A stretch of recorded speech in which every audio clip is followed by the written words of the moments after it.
कृष्ण कृष्ण कृष्ण कृष्ण हरे हरे, हरे राम राम राम हरे हरे। हम सुन रहे हैं श्रीपाद सनातन गोस्वामी जी का जीवनी पर आधारित उनका जीवनी। तो हमारे घर एक मंदिर करो प्रचार हरि नाम सार जो छोटा सा प्लेटफॉर्म है, और इसमें सभी हमारे गुरु परंपरा गुरु वर्ग और चारों संप्रदाय के साधु संत महंत वैष्णव तथा समस्त भक्तवृंद जो जहाँ पे जिस अवस्था में है, सभी महाराजों को मेरा कोटि कोटि दंडवत प्रणाम करते हुए, कल हमने सुने थे कि सनातन जब वृंदावन की ओर चले तो उस समय रूप और वल्लभ भी उसी मार्ग पर, लेकिन वो दूसरे रास्ते से पहुँचे। आप वृंदावन में एकांत भजन और लुप्त तीर्थ द्वार को कैसे उठा, ये सुनेंगे। ब्रजधाम पहुंचते ही सनातन गोस्वामी ने पहले सुबुद्धि राय से साक्षात किया, फिर लोकनाथ गोस्वामी और भूगोर्व पंडित से। ये दोनों का चरित्र हमारे यूट्यूब चैनल पर अपलोडेड है, लोकनाथ और भूगोर्व जी का, जो महाप्रभु के आदेश से पहले ही ब्रज में आ गए थे। तत्पश्चात उन्होंने जमुना पुलिन पर आदित्य टीला नाम के निर्जन स्थान में रहकर आरंभ किया था एकांत भजन साधन। त्याग और वैराग्य का जीवन किसी पद कर्ता ने उनके भजनशील जीवन का सजीव चित्र शब्दों में लिखा था। कोभू कांदे कोभू हासे, कोभू प्रेमानंदे भासे, कोभू भिक्षा कोभू उपवास, छेड़ा कांथा नेड़ा माथा, मुखे कृष्ण गुण गाथा, परिधान छेड़ा बहिर्बास, कखनो बनेर शाक आल बने करी पाक, मुखे देय दुई एक ग्रास। वो कृष्ण प्रेमरस से सदा डूबे रहते हैं, कभी रोते कभी हंसते, कभी भिक्षा करते, कभी उपवासी रहते हैं, कभी वन का साग पत्ता अलौना पकाकर उसको 2-1 ग्लास मुख में दे लेते। फटा पुराना बहिर्वास और कांथा यानी कि पुराने कपड़े से सी करके जैसे दरी बनाए करते, उसको बांग्ला में कहते कांथा। और कृष्ण के नाम गुण लीला गान करते हुए अलौकिक आनंद के नशे में शरीर में सुध बुध भूले रहते हैं।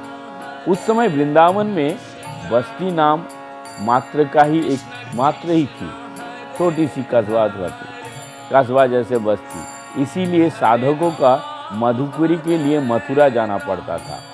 सनातन गोस्वामी की तन्मयता जब कुछ कम होती तो वे कंधे पर झोला लटका मथुरा चले जाते, वहाँ जो भी भिक्षा मिलती उसे उदर पूर्ति कर लेते।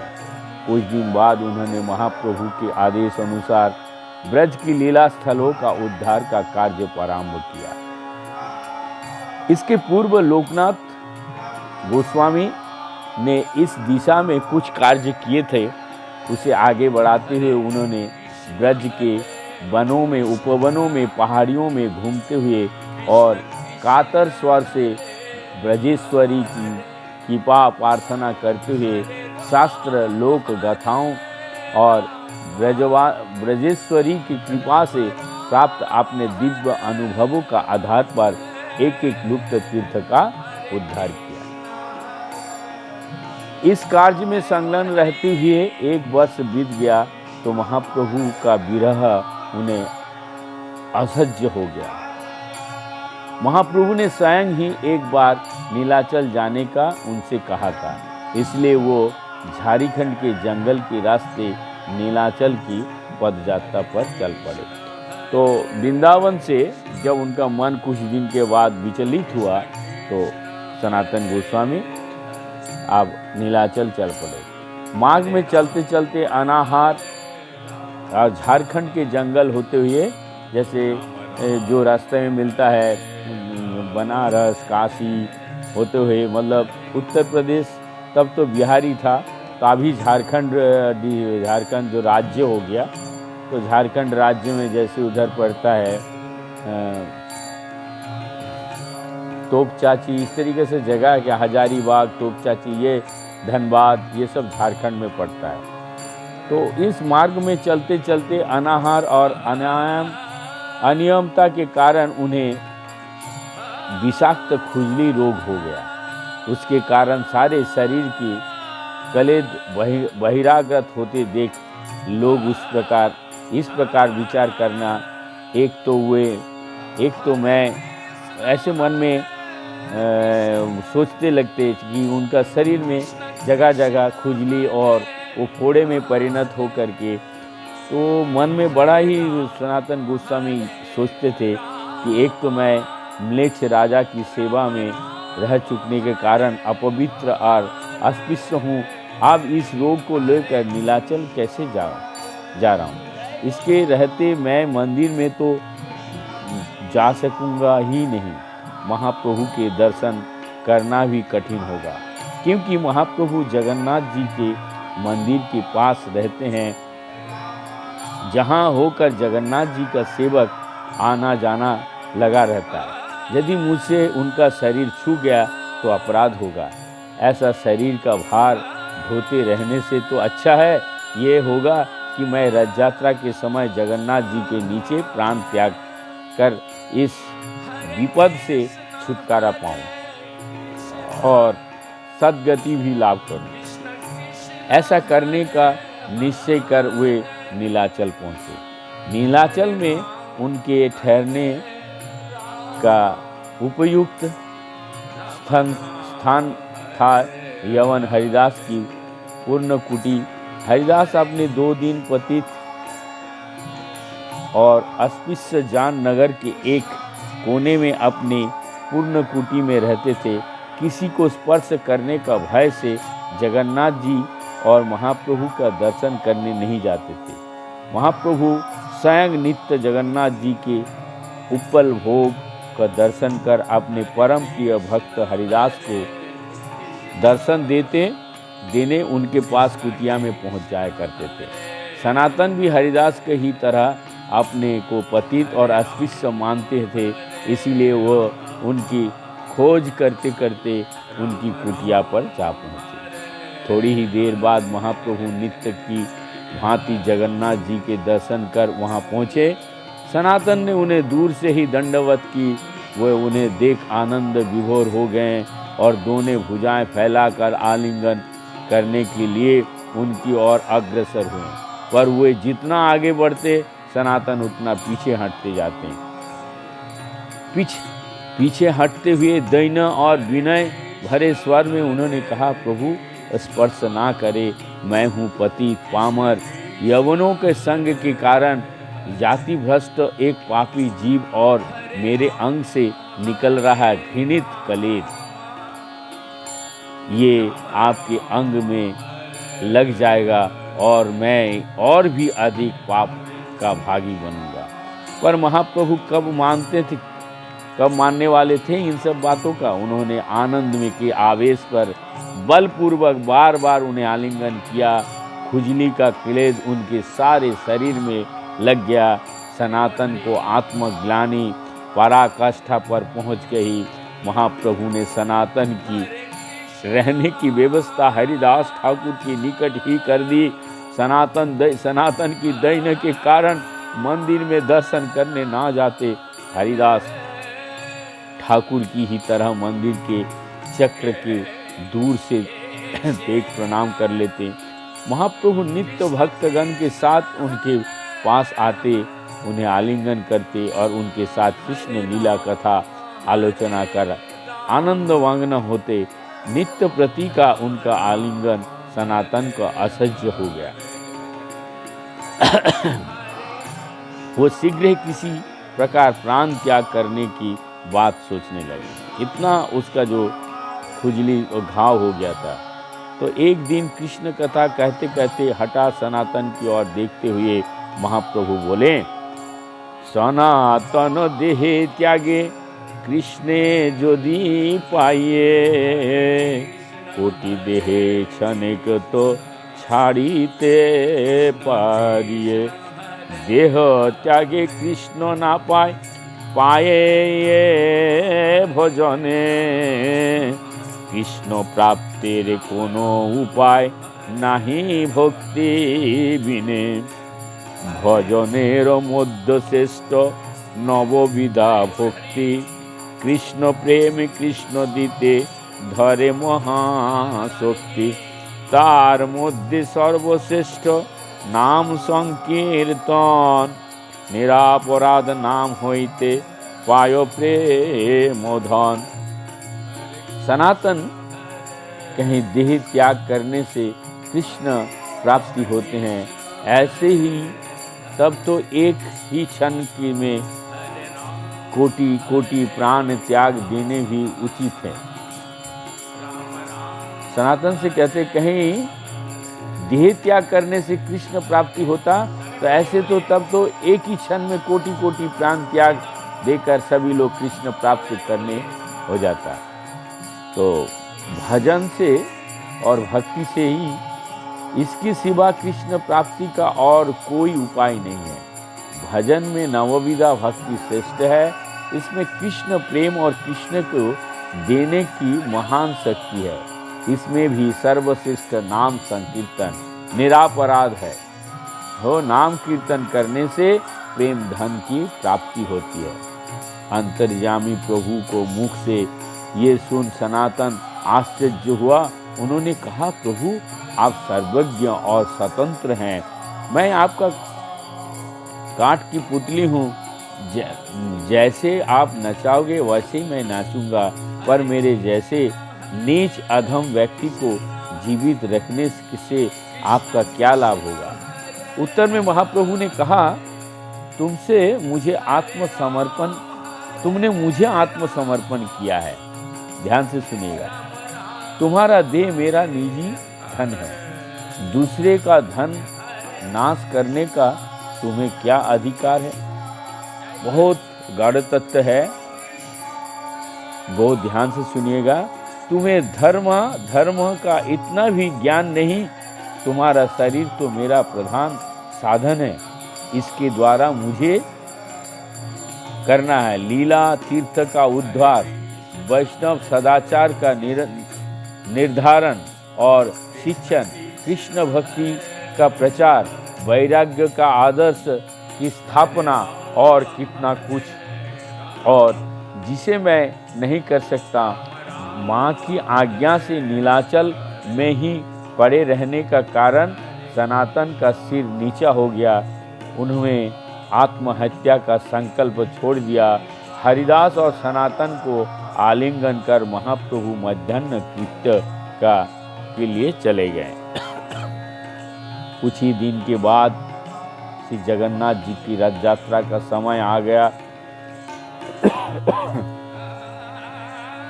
प्रतिवर्ष की भांति गौड़ देश के अनेक भक्तों का आगमन हुआ। वर्षा काल के 4 महीने के उन्होंने नीलाचल में व्यतीत किए। महाप्रभु ने एक एक कर उन सब से सनातन का परिचय कराया। रथ यात्रा का दिन उन्होंने सदा की भांति रथ के आगे रसमय नृत्य किया। उसे देख सनातन चमत्कृत और कृतकृत हो गए, एकदम गदगद हो गए। ज्येष्ठ मास में एक दिन महाप्रभु ने सनातन की परीक्षा की। उस दिन वे यमेश्वर के शिव मंदिर में के बगीचे में भिक्षा को गए हुए थे।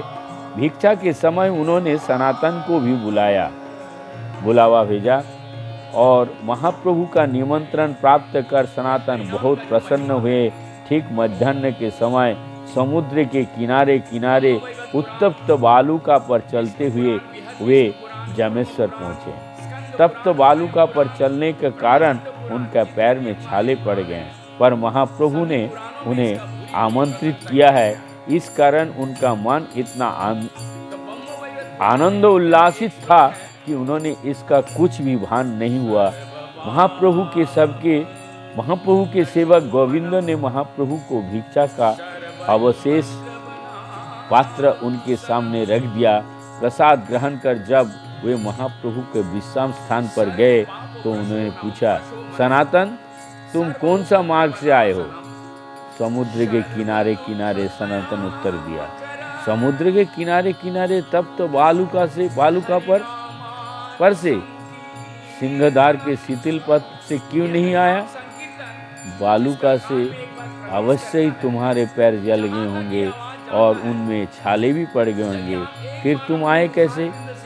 मुझे कष्ट कुछ नहीं हुआ प्रभु, छालों का मुझे पता भी नहीं पड़ा।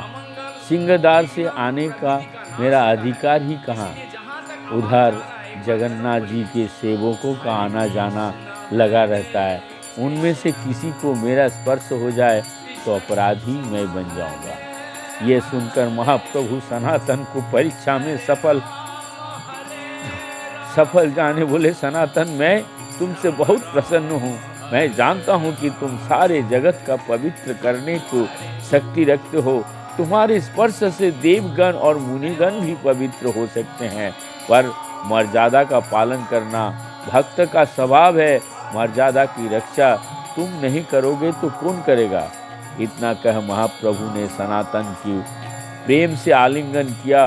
फिर दोनों अपने अपने मार्ग से अपने अपने स्थान का चले गए। महाप्रभु का अंतरंग भक्त पंडित जनार्दन गौड़ जगदानंद देश के यात्रा पर गए हुए थे। उसी दिन जब वे लौट कर आए तो सनातन को दर्शन करने गए। सनातन ने कुछ पंडित जी मैं इस समय एक बड़ी सनातन कहा कि पंडित जी मैं इस समय एक बड़ी उलझन में पड़ा हूँ। आप महाप्रभु के निजी जन हैं, मुझे उचित परामर्श देने का कृपा करें। मुझे महाप्रभु नित्य आलिंगन करते हैं। मेरा रोग शरीर के विषाक्त रस से उनका कनक कांतिमय दिव्य देह सन जाता है। मैंने आत्महत्या कर इस दुख से परित्राण पाने के निश्चय किया था, पर महाप्रभु ने निषेध कर दिया। अब मैं क्या करूं? जगदानंद के तो महाप्रभु का प्राण थे। सनातन की कलेद भरे शरीर से उनका नित्य स्पर्श होना सुन वह कांप गए। उन्होंने कहा, सनातन, इसका सीधा उपाय यही है कि तुम रथ यात्रा की पश्चात शीघ्र वृंदावन चले जाओ। यहाँ और अधिक रहने का कोई काम नहीं। महाप्रभु के दर्शन तुमने कर ही लिया। जगन्नाथ के दर्शन रथ यात्रा के दिन कर लोगे। उसके पश्चात जितने दिन यहाँ रहोगे तुम्हें इस विपदा का सामना करना पड़ेगा। फिर महाप्रभु ने तुम्हें जो दायित्वपूर्ण कार्य सौंपा है उसका लिए भी तुम्हारा और विलंब ना कर वृंदावन पहुँच जाना उचित है। दूसरे दिन जब फिर महाप्रभु उनसे हरिदास से मिलने गए तो हरिदास ने उनकी चरण वंदना की और उन्होंने हरिदास को आलिंगन किया। सनातन ने आलिंगन के भय से दूर से ही दंडवत की। उनका बुलाने पर भी निकट नहीं आए। वे उनकी और जितना बढ़े उतना ही पीछे हटते गए, पर उन्होंने बलपूर्वक उन्हें पकड़कर आलिंगन किया। जब वे दोनों को लेकर बैठ गए, निर्वनन सनातन ने हाथ जोड़कर कातर स्वर से निवेदन किया, प्रभु, मुझे एक बड़ा कष्ट है। मैं आया था यहाँ आपके दर्शन और संग द्वारा अपने कल्याण सिद्ध करने, पर देख रहा हूँ कि हो रहा है उसका उल्टा। मेरा स्पर्श से आपका शरीर नित्य दुर्गंध कलेद से सन जाता है। आपको इससे तनिक भी घृणा नहीं होता, पर मुझे अपराध लगता है और मेरा सर्वनाश होता है। इसीलिए आप मुझे आज्ञा दे जिससे मैं वृंदावन चल जाऊं। कल पंडित जगदानंद ने भी मुझे यही उपदेश दिया। महाप्रभु का मुखारविंद क्रोध से तमतमा गया। जगदानंद पर क्रोध करते हुए गरज कर कहने लगे, काल का जगा तुम्हें उपदेश करेगा। तुम जो व्यवहार परामर्शों में उसके गुरुतुल्य हो और मेरे भी उपदेष्टा का समान हो, उसे इतना गर्व, इतना साहस, उसका इसके बाद हम लोग कल सुनेंगे सनातन महाप्रभु की क्रोधदीप्त मूर्ति का निर्विन्यास देखते रहें। और कल हम लोग सुनेंगे कि और भी वृंदावन की प्रत्यागमन और मदन गोपाल की सेवा कैसे किया। तो कल हम लोग फिर दोबारा आनंद विह्वल होकर के सनातन गोस्वामी जी का जीवन चरित्र सुनेंगे। सभी लोग जोर से बोलिए हरे कृष्णा कृष्णा कृष्णा हरे हरे, हरे राम राम राम हरे हरे। सुनिए और सुनाने